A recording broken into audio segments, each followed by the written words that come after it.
Bismillah. Assalamualaikum warahmatullahi wabarakatuh. Alhamdulillah, alhamdulillahi rabbil alamin, wassalatu wassalamu ala rasulillahi wa ba'd. كيف حالكن يا بناتي؟ لعلكن في خير وعافية إن شاء الله. آمين آمين يا رب العالمين. طيب الآن ندرس علم الصرف. والحمد لله تكلمنا عن تعريف الصرف وما يتعلق بالصرف. طيب في الأسبوع الماضي تكلمنا عن أقسام الفعل. طيب أقسام الفعل 7. تسهيلا لي وتفهيما لكن أتحدث اللغة الإندونيسية عادة والعربية عادة. طيب untuk memudahkan kami akan berbahasa Indonesia dan berbahasa Arab. Baik. Pembagian isim terbagi atas 7. Yang pertama adalah fi'il atau kata kerja dari segi waktunya. Kemudian yang kedua fi'il dari segi huruf illah yang terdapat pada fi'il tersebut. Kemudian yang ketiga fi'il dari segi objeknya atau maf'ulun bihi. Kemudian yang keempat, fi'il dari segi hurufnya atau jumlah hurufnya. Mujarrad atau mazid. Kemudian yang kelima, fi'il dari segi subjeknya. Fa'ilu, taib. Kemudian yang keenam, fi'il dari segi perubahan bentuknya. Majhul atau ma'lum. Taib, kemudian yang ketujuh adalah fi'il dari segi kepastian maknanya atau ta'kid wa ghairu muta'akkid wa ghairu ta'kid. Taib. Al-an nantakil ila raqmil awal atau qismil awal. Sekarang kita akan belajar tentang fi'il dari segi waktunya. Al-fi'lu min haitsu zamanihi, ya fi'il dari segi waktunya terbagi atas 3, yakni fi'lul madhi, fi'lul mudhari, wa fi'lul amr. Fi'lul madhi adalah kata kerja atau fi'il dari masa lampau, mudhari yang sekarang dan akan datang, amma al-fi'lul amr yakni kata perintah. Taib. Ma makna fi'lul madhi? Taib. Definisi dari kata kerja bentuk lampau yaitu kata kerja yang menunjukkan peristiwa atau kejadian sebelum masa berbicara atau kita sebut dengan zaman maldi atau lampau. Hukum asal dari fi'il maldi ini adalah mabni 'alal fathi. Harokat akhir fi'il maldi adalah fathah. Di sini disebutkan mabni atau paten tetap ya, harokatnya tidak berubah. Ya, karena amilnya. Taib. Adapun anatomi perubahan, ya, fi'lul madhi mabni 'alal fathi, ya berharokat fathah di akhirnya. Contohnya, huwa nasara, hiya nasarat. Jadi, harokat terakhirnya pada huruf ra. Dia adalah fathah. Kemudian yang kedua mabni 'ala sukun, yakni harokat akhirnya berubah sukun ketika ia bertemu dengan dhamir rafa' mutaharrik. Misalnya, anta nasarta, ana nasartu, nahnu nasarna. Taib, kaidah dhamir rafa' mutaharrik di sini ya karena dia bertemu dengan huruf ta. Demikian halnya huruf na dan huruf nun. Ya, maka huruf ra yang tadinya fathah berubah menjadi sukun. Biasa kita sebut dengan mabni 'ala sukun. Ini yang menyebabkan huruf terakhir fi'lul madhi disukunkan ya sebagai penyesuaian ya kata dari ya nasara menjadi nasarta, nasartu, nasarna atau nasarna. Baik.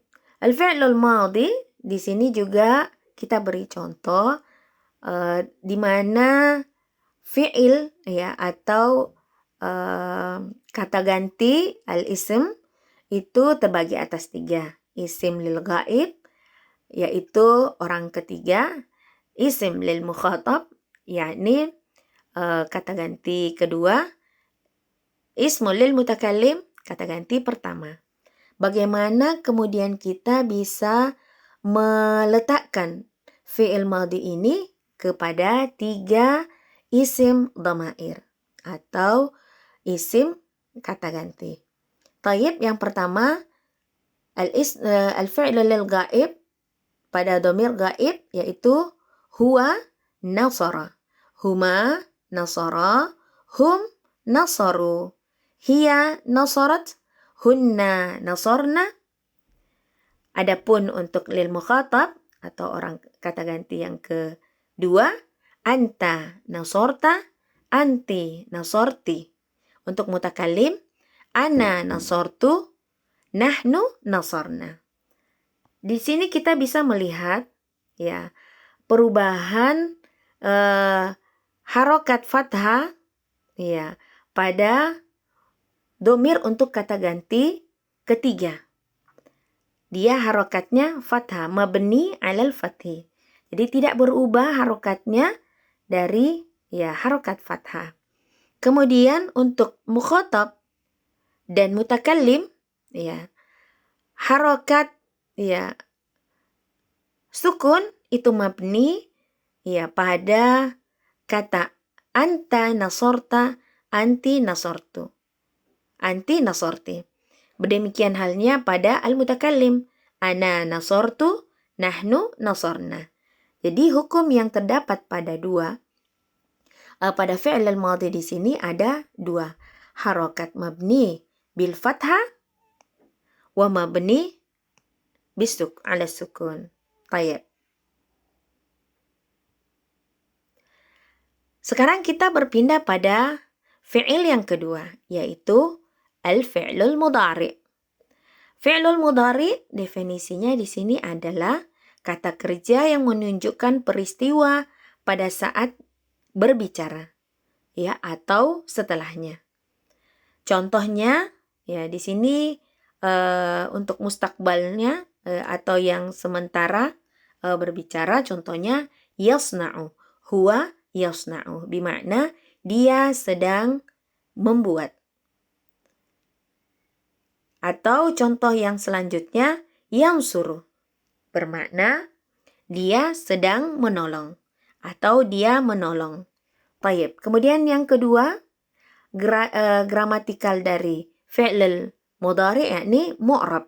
Mu'rab di sini berarti harokatnya ya pada huruf terakhir bisa berubah. Ya, harokat terakhir bersifat dinamis atau mu'rab ya mengikuti amilnya. Di sini ada 3 harokat ya. Yang pertama rafa, kemudian yang kedua nasab, kemudian yang ketiga jazam. Baik. Mu'rabnya ketika dia dhammah ya harokat yang pertamanya ya harokatnya itu dhammah. Kemudian ya ketika dia nasab ya dia akan ya berharokat fathah. Itu ketika ya setelahnya masuk huruf adatin nasbih atau huruf-huruf yang menyebabkan ya fi'il tersebut menjadi mu'rab. Kemudian sukun ya jazam itu sukun ya karena ya sebelumnya didahului oleh huruf lam dengan la an-nahiyah. Tayyib, al-fi'lul mudhari'. Yang pertama, rumus huruf mudhari', yaitu ditambahkan pada awal kalimat kata kerja fi'lul mudhari' ini adalah huruf alif, nun, ya, wata menjadi ana itu. Baik. Misalnya, ketika didahului oleh alif, ya, yaitu pada dhamir ana, mutakallim. Ana asna'u. Ya. Kemudian yang kedua nun. Ya, untuk mutakallim ma'al ghair. Taib awal jama'ah. Nahnu nasna'u. Untuk harful mudhara'ah yang selanjutnya adalah ya untuk al-ghaib. Misal huwa yasna'u. Kemudian ta untuk mukhatab dan ghaibah itu adalah anta tasna'u au hiya tasna'u. Baik. Yang kedua, fenomena illah atau i'lal yang menghilangkan huruf atau penyakit. Yaitu contohnya wa'ada berubah menjadi ya'idu. Ya, jadi huruf waw yang terdapat pada kata wa'ada ya sebagai huruf illah dihilangkan saat bertemu harokat tertentu menghasilkan bentuk yang lebih ringan dan secara ya fonetis. Baik. Sekarang kita lanjutkan pada fi'lul amri. Definisi dari fi'il amr yaitu diturunkan dari fi'il mudhari' yang dijazamkan untuk pihak kedua atau mukhatab. Jadi fi'lul amr ini hanya berlaku untuk domir mukhatab dan domir mukhatab saja. Adapun lil ghaib wa mutakallim itu tidak diberlakukan fi'il amr. Ya. Baik. Algoritma generatif dalam 5 tahap. Yang pertama adalah dekonstruksi, yaitu membuang huruf mudhara'ah ya menjadi misalnya tansuru, maka dihapuskan huruf mudhara'ahnya menjadi sur. Nanti kita akan menambahkan identifikasi krisis fonetisnya itu tidak boleh memulai kata atau kalimat dalam bahasa Arab dalam keadaan diawali dengan harokat sukun.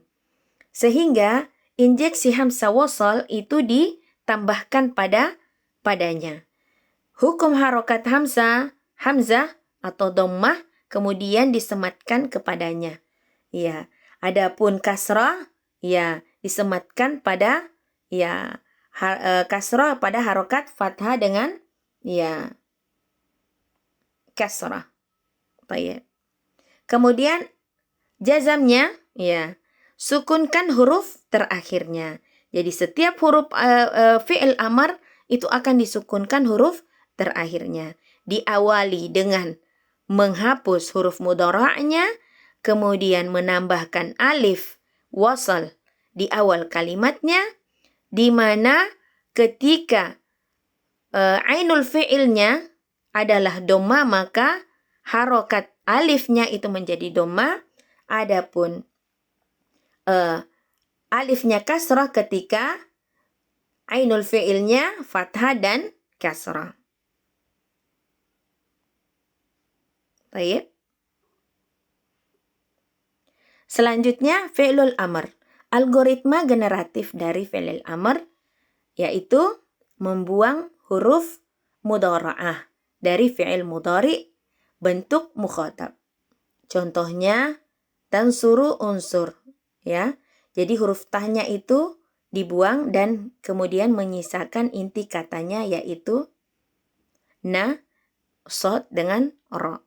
Kemudian identifikasi krisis fonetis, kaidah Arab melarang kata dimulai dengan huruf bersukun atau mati. Hasil dekonstruksinya adalah unsur, tidak dapat diucapkan karena diawali sukun. Maka diperlukan solusi fonetis. Baik, tahap selanjutnya adalah yang ketiga, injeksi hamzatul wasal. Ya, sebagaimana yang sudah disebutkan tadi, ya. Ya, jadi ditambahkan ya sehingga ketika dia dhamma ya ainul fi'ilnya maka ya hamzatul wasalnya berharokat ya dhamma. Demikian dengan ya fathah dan kasrah maka alifnya menjadi kasrah. Tayyib. Adapun taskin, ya tahap jazamnya, sukunkan huruf akhir fi'il sebagai finalisasi bentuk amar. Ini adalah tahap penentu. Huruf akhir yang semulanya berharokat menjadi sukun atau mati. Contohnya, unsur dari fi'il mudhari dan suruh. Idrib, ya, dari kata fi'il mudhari tadribu. Iftah dari kata taftahu.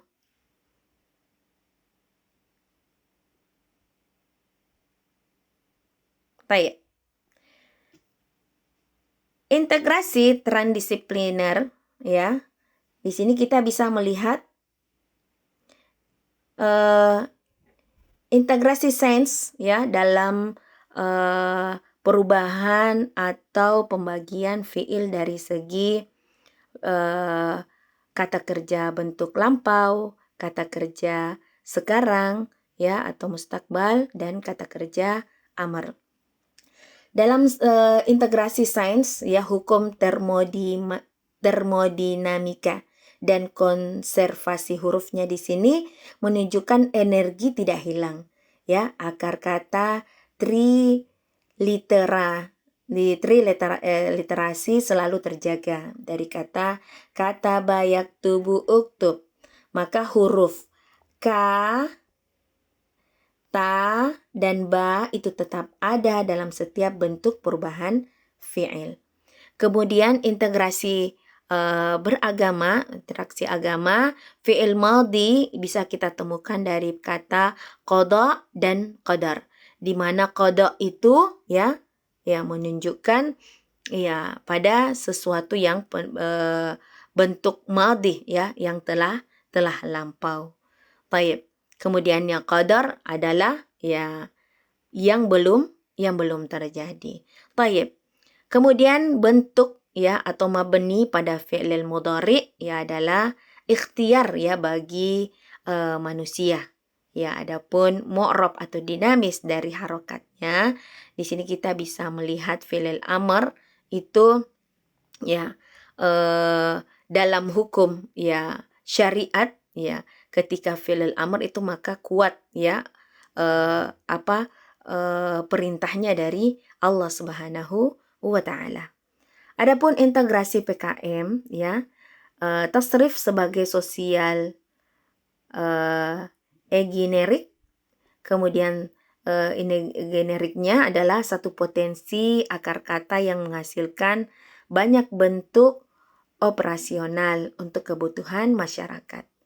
Ya, di sini kita bisa melihat tasrif ya atau transformasi sosial yang ada dalam fi'il dari segi waktunya, yaitu kata nasara, yansuru, dan unsur. Baik, di sini kita bisa melihat latihan-latihannya. Latihan pertama, bagaimana kemudian kita menganalisis ya fi'il madhi. Ya, di sini talibat boleh ya menentukan ya bisa ya latihan untuk menentukan apakah fi'il berikut ini mabni, fathah atau mabni sukun, dan sebutkan dhamir pelakunya. Silahkan dikerjakan dan diberikan dhamir yang tepat bagi fi'il mudhari yang ada pada latihan pertama. Adapun latihan yang kedua, ya silahkan ya untuk ya merubah rekonstruksi kaidah yang ada padanya ya, dan kemudian disesuaikan dengan subjek yang sudah ditentukan dalam ya bainal qausain, dalam kurung. Baik, kemudian yang selanjutnya untuk fi'il amr ya silahkan para tolibat untuk memperhatikan dengan seksama, dan insya Allah ya pekan depan kita akan membahas tentang ya latihan-latihan, baik latihan pertama ya maupun latihan kedua, ketiga. Baik. Adapun ya khulasah dari ya pelajaran kita hari ini adalah ya bahwa Fi'lul madi ya atau masa lalu, qada itu mabni alal fathi dan mabni ala sukun. Konservasi materi adalah ya atau contohnya adalah nasartu. Kemudian adapun fi'lul mudhari atau masa kini ikhtiyari ya ditambahkan huruf ana itu di awal kalimat sehingga menjadikannya berubah ya, terkadang berubah di harokat terakhir dari huruf akhir kalimat fi'lul mudhari disebabkan adanya penambahan huruf yang termaktub dalam kalimat ana itu.